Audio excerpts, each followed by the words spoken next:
સીતારામ, જયલીભાઈમાં કેમ છો બધાએ? હું એકદમ મજામાં. અત્યારે વાગ્યા છે હજી 9:30. હું પહોંચી એવી સ્કૂલે, કેમ કે આજે સ્કૂલમાં એક પ્રોગ્રામ રાખેલો છે. નાનો એવો પ્રોગ્રામ છે, પણ છોકરાઓને બહુ ઉત્સાહ હોય અને અમને પણ એટલો જ ઉત્સાહ હોય. એટલે અમારા માટે તો એ પ્રોગ્રામ નાનો કે મોટો બધે ખૂબ એન્જોય કરીએ છીએ અને સારી રીતના સેલિબ્રેટ કરવાની કોશિશ કરીએ. પ્રોગ્રામ એ રાખ્યો છે કે ડિબેટ કોમ્પિટિશન રાખી છે. એમાં 11મા ધોરણના છોકરાઓ છોકરીઓ પાર્ટિસિપેટ કરશે. 10 અને 12ને ક્યાંય ઇન્વોલ્વ નહીં કરીએ, કેમ કે એ તો એના ક્લાસમાં જશે અને એનો અસાઇનમેન્ટ ભરતા હશે, એટલે એને કંઈ એમાં ઇન્વોલ્વ નથી કરતા. 11મા ધોરણના બાળકો માટે ડિબેટ કોમ્પિટિશન રાખી છે, જેથી કરીને એને એક પ્લેટફોર્મ આપીએ તો એને ખબર પડે કઈ રીતે, એક તો પહેલાં ફર્સ્ટ કે કઈ રીતે ક્વેશ્ચન કરવો અને કઈ રીતે આન્સર આપવો. એની ઉપરથી આપણને ખ્યાલ આવશે. એમાં ઘણા બધા મુદ્દાઓ પર ચર્ચા કરશે, તો હું આગળ તમને વિડીયોમાં બતાવીશ. અને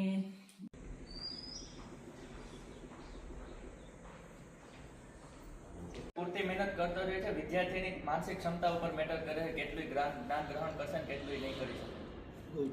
બધું શિક્ષક ઉપર નથી હોતું, માઇન્ડ પાવર ઉપર ડિપેન્ડ કરે છે, એવું કહેવા માંગે છે. ચાલો આ ગ્રુપમાંથી નરેન્દ્રભાઈ.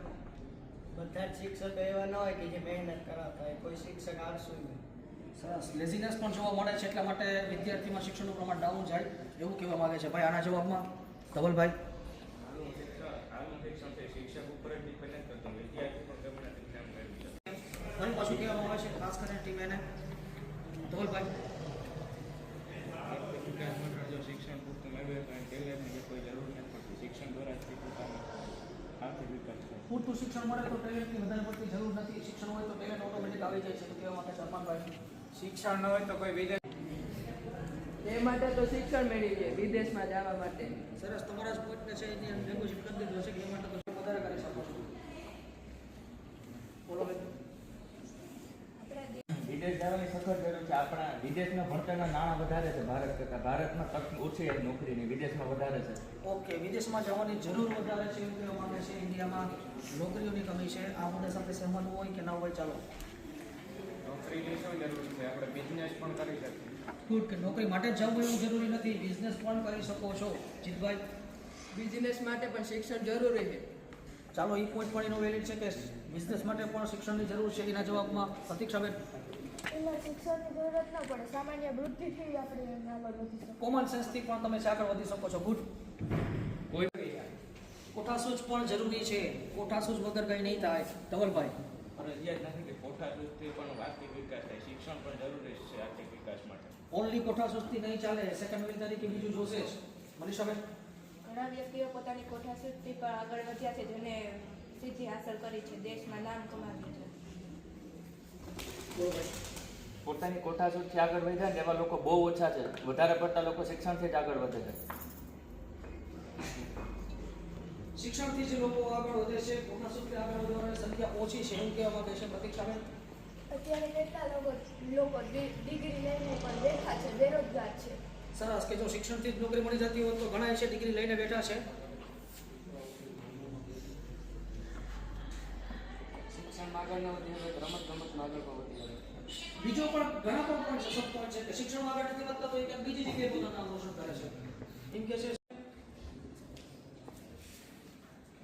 બીજું કેટલું વ્યાપી છે આપણે ચર્ચા કરશું. બોલો બેન. મનીષાબેન. રાસાયણિક ખાતરોથી વ્યક્તિઓને પોતાની શરીરને નુકસાન થાય છે. બાળકો નાની ઉંમરમાં જ મૃત્યુ પામે છે. રાસાયણિક ખાતરો છે તેનાથી વધારે પડતું નુકસાન થાય છે. ધવલભાઈ. આપણે રાસાયણિક દવાનું પણ શિક્ષણ હોવું જોઈએ. અમુક દવાથી ઓછું પણ જમીનને નુકસાન થાય ને વ્યક્તિને પણ ઓછું નુકસાન થાય. શિક્ષણ હોવું જોઈએ. આપણે કઈ દવા લેવી જોઈએ, કઈ દવા લેવી કે ના લેવી, એના માટે શિક્ષણ હોવું જોઈએ કે એનાથી નુકસાન વધારે થાય છે કે કોનાથી નુકસાન ઓછું થાય છે, કઈ છાંટવી એટલે કઈ દવા છે તે ન છાંટવી. આ મુદ્દાના એન્ડમાં પ્રતીક્ષાબેન બોલશે. વ્યક્તિ ભણેલો હોય પણ એનામાં સામાન્ય બુદ્ધિ જ ના હોય તો શું કામ? કોમન સેન્સ નથી, ભણી ગયેલ છે. આપણે કહેવાય છે કે ભણ્યા પણ ગણ્યા નહીં, કોમન સેન્સ નથી, તો શું કરી શકું? આપણે આપણો મુદ્દો છે તે ત્રીજા પોઈન્ટ. ગાડડીએ પ્રભાવ વધ્યો છે એની જરૂર નથી. પ્રાઇવેટ સેક્ટરમાં પણ માણસ આગળ વધી શકે પોતાના ગ્રાન્ટ પ્રમાણે. ગુડ. જસલભાઈ.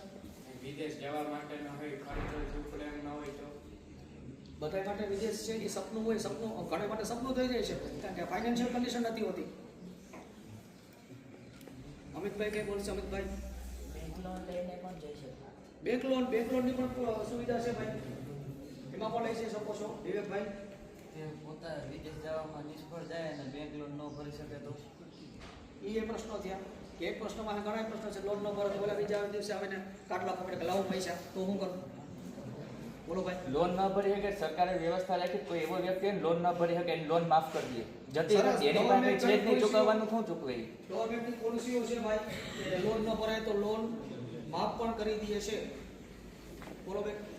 એવા તો ઘણા વ્યક્તિઓ છે જે લોન લઈને પછી ભરે જ નહીં તો દેશનો વિકાસ જ કેમ થાય? સરસ મુદ્દો, સરસ ચર્ચા કરી. હવે આજનો આપણો જે છેલ્લો મુદ્દો છે, 7 થી 8 મિનિટ ચર્ચા કરશું તે મુદ્દા ઉપર, જે મુદ્દાનું નામ છે માનસિક વિકાસમાં શિક્ષણ. માનસિક વિકાસ શિક્ષણથી થાય છે કે માનસિક વિકાસ શિક્ષણથી રૂંધાય છે, તેના વિશે બોલવાનું છે. તો પહેલા હું જે વિરોધમાં છે તે પાર્ટીને પૂછીશ કે તે શું કહેવા માંગે છે. માનસિક વિકાસમાં કેવી રીતે ઉપયોગી નથી? અત્યારનું શિક્ષણને લીધે બર્ડન આવી જાય માઇન્ડમાં. ઓકે, માઇન્ડ ઉપર બર્ડન, બોજો ઉત્પન્ન કરે છે શિક્ષણ. ચિતભાઈ શું કહેશે? એ માટે તો રમત ગમતના વિભાગ રેખા સ્કૂલોમાં. એ માટે જ સ્પોર્ટ્સ સેક્શન છે એવું કહેવા માંગે છે. મુસારભાઈ શું કહેશે? બધી સ્કૂલોમાં સ્પોર્ટ સેક્શન હોય જ નહીં તો સ્પોર્ટ્સ સેક્શન જ ન હોય તો? બોલો ભાઈ. સ્પોર્ટ્સ સેક્શનની જરૂર નથી. 5 મિનિટ માણસ સામાન્ય મેડિટેશનથી પણ મન શાંત કરી શકે. ગુડ. માત્ર ને માત્ર શિક્ષણથી જ એનો વિકાસ ન થઈ શકતો. મેડિટેશન. હવે આ નાના છોકરાઓ મને પૂછવા આવ્યા કે ડિબેટ શું હતું, કેમ કે કેજીના ક્લાસવાળાને બારે નહોતા લઈ આવ્યા, એ લોકોને એ સમજણ નથી હજી, એટલે એને બેસાડી રાખવા એ યોગ્ય ન કહેવાય, એટલે કેજી બાલવાટિકા અને ફર્સ્ટવાળાને નહોતા લઈ આવ્યા. નાસ્તાનો ટાઈમ થઈ ગયો. શું નાસ્તા લઈ આવ્યા? અહીંયા શું હતું સાહેબ? આ શું કરતા હતા અહીંયા બધા? આ પૂછવા આવ્યા જ. અહીં બધા બેઠા બેઠા હા મામા બાટતા સમાધાન કરું.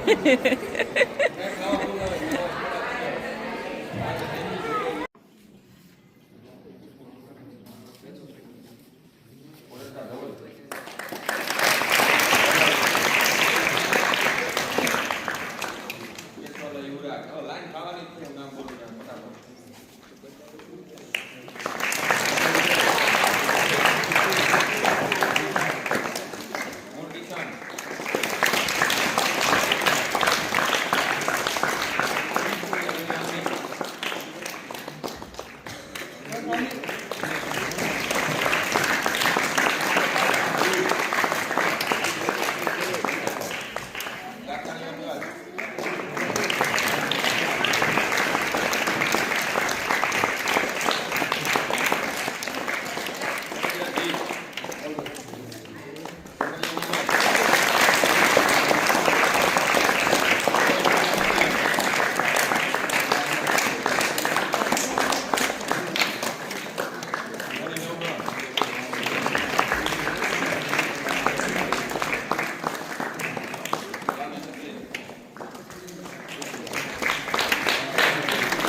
સ્કૂલમાં ડિબેટ કોમ્પિટિશન કમ્પ્લીટ થઈ ગયું છે. જે ટીમ જીતી છે એને ટ્રોફી આપી દીધી, એના સર્ટિફિકેટ આપી દીધા. ખૂબ સરસ ઘણા બધા વિષયો ઉપર ચર્ચા કરી અને મને લાગે છે કે દર મહિને મારે એક ક્લાસને આવી રીતે ડિબેટ કોમ્પિટિશનમાં પાર્ટિસિપેટ કરાવવું જશે. બહુ સારો કાર્યક્રમ રહ્યો. અમુક શૂટ કર્યું છે, અમુક શૂટ નથી કર્યું મેં. વચ્ચે એક કામ આવી ગયું હતું ત્યારે થોડી 5 મિનિટ માટે હું ઓફિસમાં પણ આવી હતી. અને હવે અમે જઈએ કંડોળા આવતીકાલે બીચ છે અને ત્યાં આજે સમૂહ લગ્ન છે. લીરબાઈ માતાજીએ સમાધિ લીધી, એને 150 વર્ષ પૂર્ણ થયા એ નિમિત્તે પ્રોગ્રામ રાખેલો છે. તો આજે સમૂહ લગ્ન છે અને આવતીકાલે સમૂહ યજ્ઞ છે. તો આવતીકાલે તો હું પાછી જઈશ.